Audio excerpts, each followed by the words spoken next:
ನಮ್ಮೂರು ಬಸ್ ಸ್ಟ್ಯಾಂಡಲ್ಲಿ ಇವತ್ತು ಪ್ರಸಾದ ಬೆಳಿಗ್ಗೆನೆ. ಸೊ ಬಾತು, ಯಾವುದೋ ಒಂದು ಬಾತು, ಕೇಸರಿ ಬಾತು ಅದು ಇದು ಕೊಡ್ತಾಯಿದ್ರು. ಈಸ್ಕೊಂಡು ತಿಂದೆ, ಹೊಟ್ಟೆ ತುಂಬ ತುಂಬಿತು. ಬಟ್ ಏನಕ್ಕೆ ಪ್ರಸಾದ ತಿಂದೆ ಅಂತ ಗೊತ್ತಾಗಲಿಲ್ಲ. ಆಮೇಲೆ ಗೊತ್ತಾಯಿತು ರಾಮನ ದೇವಸ್ಥಾನ ಕಟ್ಟಿ 1 ವರ್ಷ ಆಯಿತು ಅಂತ. ಸೊ ತುಂಬ ಖುಷಿ ಆಯಿತು. ಬೆಳಿಗ್ಗೆ ಎದ್ದಿದ್ದೆ 7 ಗಂಟೆಗೆ ಎದ್ದ ತಕ್ಷಣ ಸೀದಾ ಅಂಗಡಿ ಹತ್ರಕ್ಕೆ ಬಂದೆ. ಅಂಗಡಿ ಹತ್ರ ಬಂದು ಸ್ವಲ್ಪ ಹೊತ್ತು ಕೂತ್ಕೊಂಡು ಒಂದು ಟೀ ಹಾಕ್ಕೊಂಡು ವಾತಾವರಣ ನೋಡಿಕೊಂಡು ಸೀದಾ ತೋಟದ ಹತ್ರ ಹೋದೆ. ಸೊ 7 ಗಂಟೆಗೆ ಎದ್ದೆಲ್ಲ 2 ಗಾಡೆ ಬೀಗ ಕಳೆದಾಕ್ಬಿಟ್ಟು, ಸೊ ವೀಲ್ ಸ್ಪಾನರ್ ಐತಿ ಬೀಗ ಹೊಡೆದಿಕ್ಬಿಟ್ಟು, ನೆನ್ನೆ ಕಿತ್ತಿಟ್ಟಿರೋ ಟಮಾಟನ ಟಾರ್ಪಲ್ಲು ಹೊಚ್ಚಿಟ್ಬಿಟ್ಟಿದ್ರಿ. ಸೊ ಇವತ್ತು ಅದನ್ನು ಗಾಡಿಗೆ ಲೋಡ್ ಮಾಡಬೇಕಾಗಿತ್ತು. ಸೊ ಬೆಳಗ್ಗೆ ಬಂದು ಗಾಡಿಗೆ ಲೋಡ್ ಮಾಡಿದೆ. ಸೊ ಮಳೆನೋ ಇಲ್ಲಾಂದರೆ ಮಂಜೋ ಇಲ್ಲಾಂದರೆ ಕೊರೆನೋ ಗೊತ್ತಿಲ್ಲ. ಚಳಿ ಅಂದರೆ ಚಳಿ, ಏನು ವಾತಾವರಣ ಅಂತೂ ಸೆಟ್ ಆಗ್ತಾನಲ್ಲ ಈ ನಡುವೆ.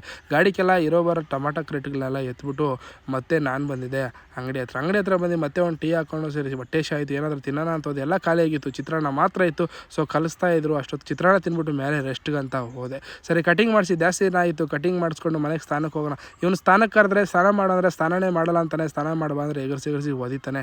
ಸರಿ ನೀನು ಬರಬೇಡ ಅಂತೇಳಿ ನಾನು ಮಾತ್ರ ಹೋಗಿ ಸ್ನಾನ ಮಾಡ್ಕೊಂಡು ನಾನು ಬಂದಿದ್ದೆ.